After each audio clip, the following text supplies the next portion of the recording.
discuss the tsunami debris. Woo! Let me try that one again. Tsunami debris task force that we've set up today. We've been working on a coordinated response to the debris issue since, I guess, November. Really ramped up in February and March. We've been working with an interagency group that's coordinated with local governments, local agencies, federal agencies, our tribal partners along the coast.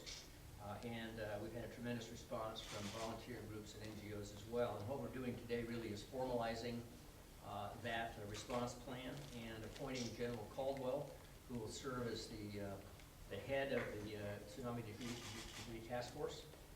We have three major objectives in doing this. The first one is to make sure that we have a well-developed incident response for debris that washes up on our shores. There are really three parts of that. First, we're relying on beachgoers who happen to be out on the Oregon beaches. We've provided, where's our little map over here? We've got solid bags that are distributed along the coast, as well as dumpsters and places to pick up that debris. We have a quick response teams through a group called the Oregon Marine Debris Partnership that involves a SOLV and Surfrider, the Coastal Haulers, a group of NGOs and folks who are actually going to help us with larger debris should that come up. And then the Department of Parks with their staff and rangers will be on duty as well. The second part of this is having a coordinated communication strategy. So we have a 211 number that people can call. It will be activated by 8 o'clock tomorrow morning. You'll actually get a real person between 8 and 6 recording over the evening. And you call 211 and they can direct you to the appropriate agency for response. Obviously, if it appears to be a true emergency, you can still call 911, but we're trying to direct most of this traffic for non-emergent issues around this to the 211 number. The third issue is we recognize that we're funding this right now within existing agency budgets and relying largely on volunteers and the goodwill of people along the coast. We're going to need additional resources. We were just discussing earlier that if all the anticipated debris were to arrive on the coastline at once, it would be qualified immediately for a federal disaster and federal resources would flow through FEMA. This doesn't meet the characterization of a normal response through FEMA. So we're working with our congressional delegation, with our partners in California, Washington, Hawaii, and Alaska to get some federal resources out here as soon as we can. So I just wanted to make sure that Oregonians understand that we are on top of this. We have an incident response program in effect. We have a single point of responsibility, General Caldwell, who General Reese will introduce in just a moment, and a 211 number people can call to get information about how we approach the cleanup. So before we go to your questions, let me introduce General Caldwell, General Reese to introduce. Good. It's my honor here to introduce my Deputy Director, Brigadier General Mike Caldwell. As you know, the Oregon Military Department, the Oregon Office of Emergency Management were merged a couple of years ago. General Caldwell is absolutely the right person for this job. He has intimate knowledge of local and county government. He has been working at the state agency level for over 20 years. He knows all of these agency heads and works with them constantly. He's been our interim director of emergency management for almost 2 years, and he knows this area like the back of his hand. So it's my great pleasure to introduce my deputy, Mike Caldwell. Thanks, sir. Welcome, everybody. Thank you very much, Governor. Appreciate the opportunity. Q. Appreciate that. A bit of debris washed in there. Yeah, actually looking for a piece of first off, I want to tip my hat to the agencies that have dealt with this problem up to this point, particularly Parks Department, DEQ, ODFW. We've got a good partnership formed. We've actually began meeting with our state partners and federal partners in November of last year, anticipating this, thanks to the good work of our federal partners letting us know this is what's going to happen. So we've had good communication. What we haven't done as well is probably communicate internally. We've done well. Externally, we haven't done as well. We're going to fix that. Governor McCall once said that Oregon is a special place, and it is a special place. And we all know that, and are going to value their environment. And they value the fact that they live and work and play in a very special place on this planet. My job in this circumstance is going to be to coordinate with all of our partners, deconflict any issues, remove impediments that may confront us, and keep the public informed on what we are doing and how we are doing it. I think that it's a fairly simple task. It's somewhat like herding cats, but I think in the big scheme of things, we are going to be able to produce to the public a plan that we have drafted right now, in draft form, and we're going to produce that to them, plus the outreach. And I think I've got some of these handouts that I'm going to give to the media, and certainly I think we have some more in the back of the room, but we'll certainly make these available to you so people have handouts, they have internet, and they have access to the 211 number to get their questions asked and answered, and also inform us on something we may not be familiar with. So I think all in all, right now, the start is been underway, and I think formalizing it, given and the governor having direct access to me 24/7, that we will be able to deal with these issues as they arise. This is not like normal disasters, as the governor mentioned. Normal disaster, all of this debris would have ended up in one place at one time, would have created a whole lot of interest in the nation, and we would have had the regular systems deal with it. The systems don't deal with a disaster that starts in June and may go on for 2 to 3 years. So that's the piece that we're going to be working on with our federal partners. So all in all, it's an opportunity to help all of our people and our environment and keep our state what it is and has been forever. So thank you very much, and I'd be happy to take any questions that you may have. General, I may be stating the obvious, but what's the danger of not doing anything and letting this dump commercial? Well, I think the first danger, obviously, is that it's going to make the beaches non-habitable for our visitors, our citizens. And I think in the long term, when you have this kind of debris just continue to stack up, you create other problems that could be basic species attached to them that nobody's dealing with. It could be just simply make the beaches unusable, and that isn't at all what we want to have our citizens. Our citizens don't want that, we believe, and so we're going to do everything we can to clean it up. But we're not worried about like anything, this is a stupid question, I know, but somebody's gotta ask it, radioactivity or anything, that kind of thing. The risk for nuclear radioactive material is very, very low. If you recall, the tsunami hit, everything moved out to the ocean, and then after that was when we had the nuclear reactor problem. So the chance of anything being from this debris coming in is highly unlikely, and everything we've learned from our federal partners and monitor this, Department of Health has an aggressive program on the coast right now monitoring those very things. We don't see that as being a very likely outcome.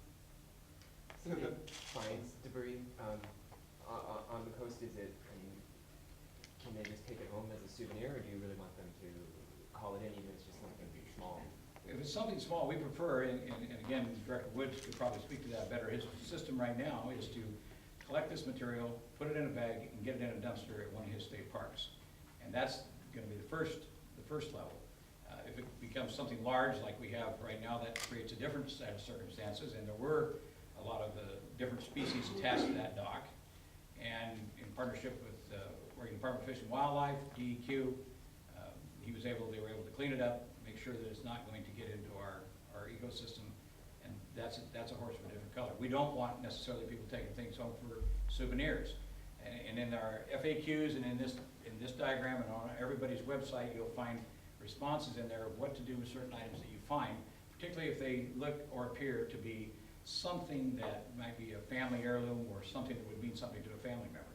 And we've got systems set up to do that. We need to call 211, tell it where it is, get it to somebody either at the parks and or even local government can accept that, and then we'll get it from there and re-engaged with the Japanese consulate and make sure that that gets back to the appropriate people. General, may I follow up just to clarify that? The Parks Department has done Parks and Recreation has done a wonderful job, I think, of updating people on the dock and those things. And one of the things that was said was, if you pick up, excuse me, if you find small things, pick them up, recycle them or whatever, implying that they could take them home. So I just want to make sure, you know. I think our preference, Is, you know, I'll defer to the director. As far as ownership and things like that, so I just want to make sure we all understand. Yeah, I'll defer to Tim, but I think that our preference would be to get it in a garbage sack and get it into a receptacle.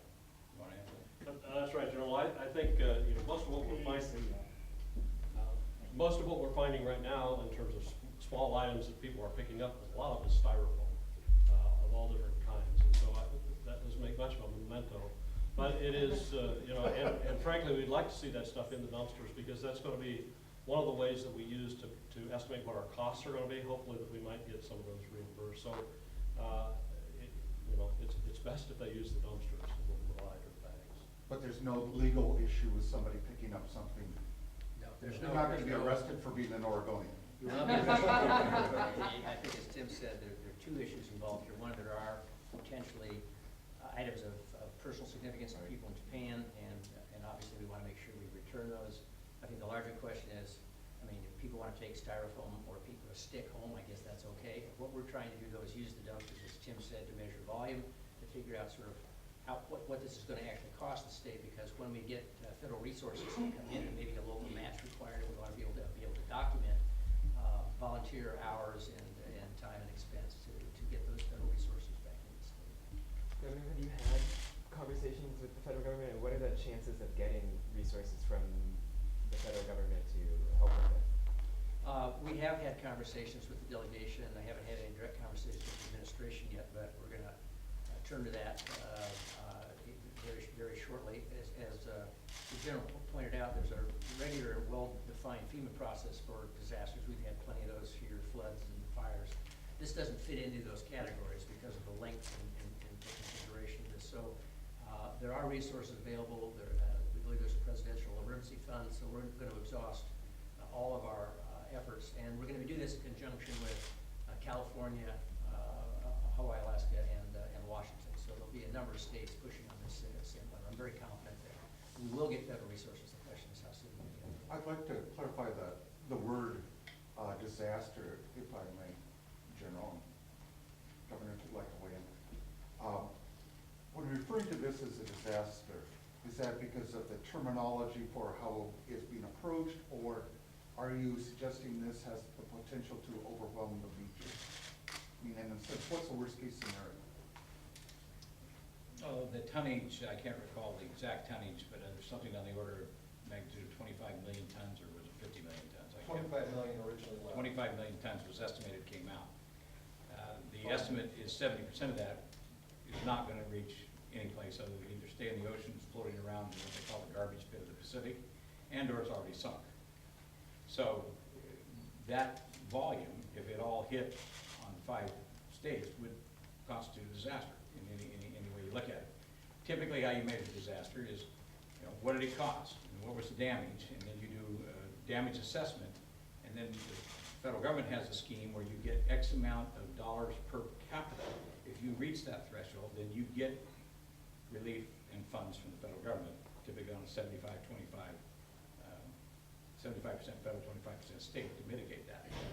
The recent disaster we had this last year, just in Marion County, for instance, did meet the threshold for public assistance, which is bridges and other infrastructure, but did not meet the threshold because of those calculations for individuals. So those folks that didn't have flood insurance or any other capability, they're simply can't be helped by the feds.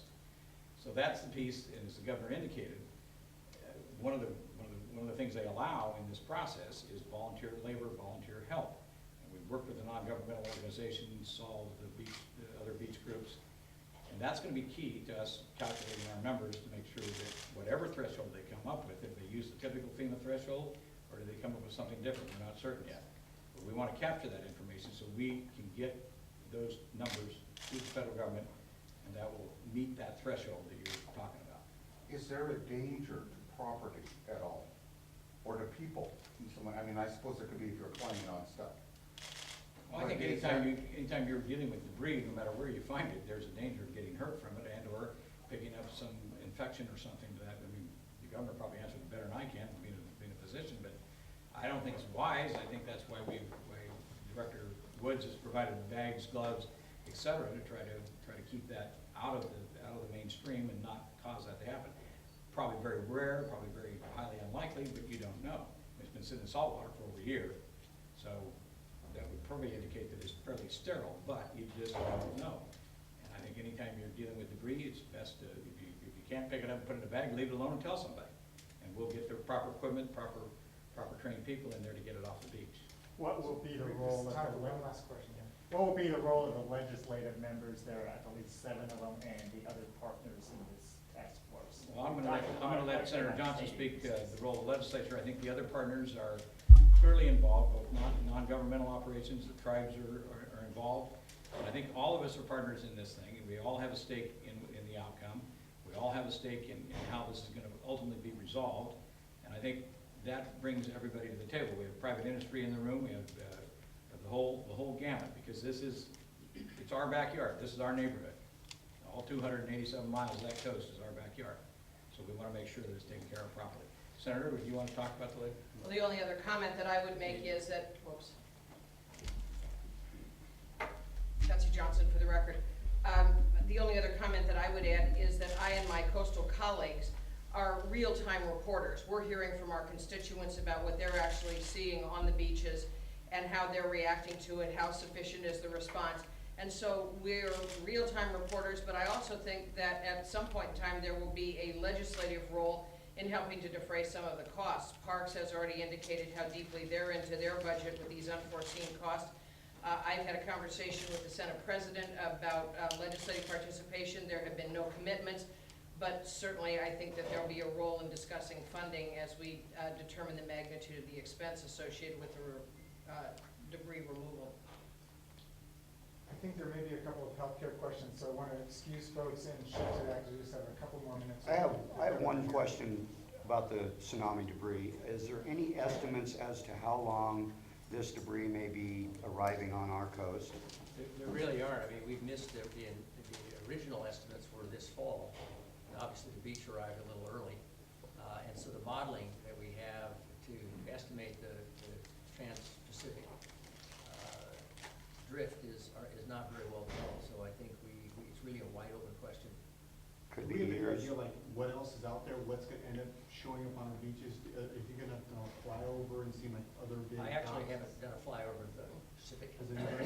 Does anybody know what's out there? We just get. Ron, can I help you out a little bit? I'm Terry Thompson, a commercial fisherman.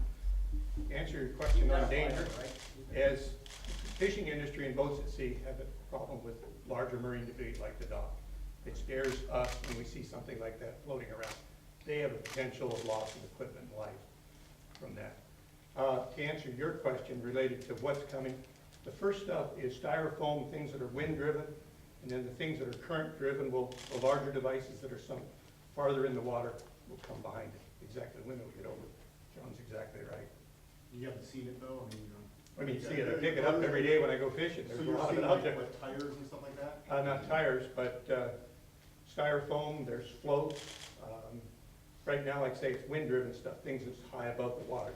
What's coming behind it will be the stuff that's down in the current that's still floatable.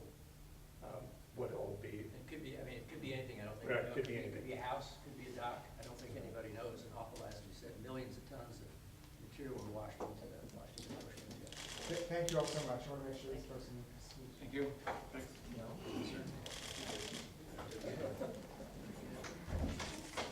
you guys get these? Any quick thoughts on healthcare? It's okay if there aren't. It seems like under the way the court ruled that Oregon pretty much has a green light to do what it's already set on doing. Do you see any, you probably have more of a chance now to look at the ruling at least some of this. Yeah, I think the biggest concern we had with the Supreme Court case was really the impact it might have on our health insurance exchange. And secondly, we obviously would lose out on the federal resources to expand the Medicaid program. The latter would not have affected our ability to move forward. But now we have clearly a green light on the health insurance exchange and really on the CCOs, and we believe we'll have a delivery system in place that can absorb between 180 to 200,000 additional Medicaid clients here in 2000.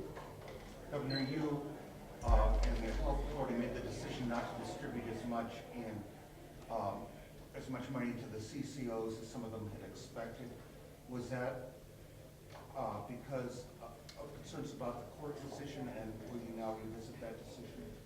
No, I think there might have been a communication issue with the CCOs, but the money's the money. We got $1.9 billion from the federal government, and which we are using to ensure no additional cuts to people who are organized in CCOs. But there isn't any additional money out there. You know, it's very interesting as you watch this develop. The whole medical industry has operated for decades on a business model that assumes that the government and the private sector will fund an inflation rate twice or 3 times the CPI. And those days have come to an end. I think they came to an end clearly in 2008. I think you're going to see when the federal government has to raise the debt ceiling again to avoid defaulting our national debt. It'll be very clear that Medicare and Medicaid are driving those costs. So we're entering an era where those kinds of inflation rates are no longer going to be affordable. And the window that has been afforded to the state of Oregon, and it is a remarkable golden opportunity, is we've got a 5-year window to begin to change that delivery system to a new, more efficient way of providing health care. And the federal government has given us resources to help support the system while we do that. But those resources are not going to be available to just prop up the existing system. That's not what they're for. The one thing that the court did strike down was those Medicaid provisions, and so it allows states to not expand the Medicaid population and not face any sort of penalty. Do you anticipate that Oregon will expand the Medicaid population? Well, that'll obviously be a legislative decision, but I anticipate that we will. There's 2 things I think you need to understand about this. You don't see those people. They go to the emergency room, and we end up paying for strokes rather than managing blood pressure. So the cost doesn't go away. It's shifted somewhere else in the system. Secondly, the federal government is going to pay the whole tab for at least the first 2 years. So that gives us, again, another little window to absorb these new clients with resources, not general fund resources, these are federal resources, and as we begin to transition into our delivery system. So I would argue we are better positioned than any state in the nation to take advantage of the provisions of the Affordable Care Act. Would it therefore be, I'm just trying to make sure I understand the court's rule, would it be therefore correct to say that the part on the Medicaid is essentially irrelevant to Oregon? That's correct. It says that if the state chooses not to expand the Medicaid program, which we could do, we wouldn't get penalized for it. And our program, the reason to expand the Medicaid program is to get more people into a rational coverage system rather than seeking care through the ED. But our program really can go forward whether we decide to do that or not. We're developing our own exchange, the computer programming for that, plus the CCO model. Are other states talking to Oregon Well, I to think copy it, and is Oregon looking to other states to say, what are you doing? we're pretty far ahead of the pack, I think. We did get a lot of inquiries about how we managed to get almost $2 billion from the federal government. And I think the short answer is we agreed to be accountable for outcomes and for reducing costs.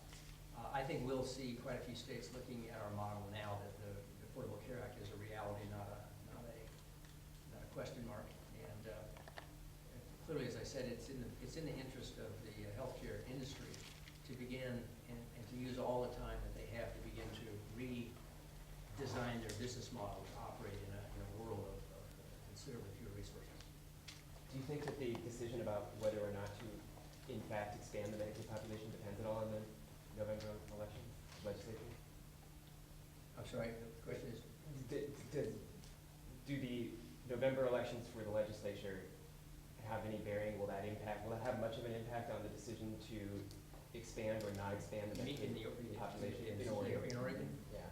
I don't think so, but I obviously can't predict what the legislature will do, but I think it would be quite surprising if the legislature decided to leave 180,000 people without coverage when the federal government's saying they're willing to pay for it for 2 years. I think that's pretty unlikely, but it's certainly possible. Thank you all.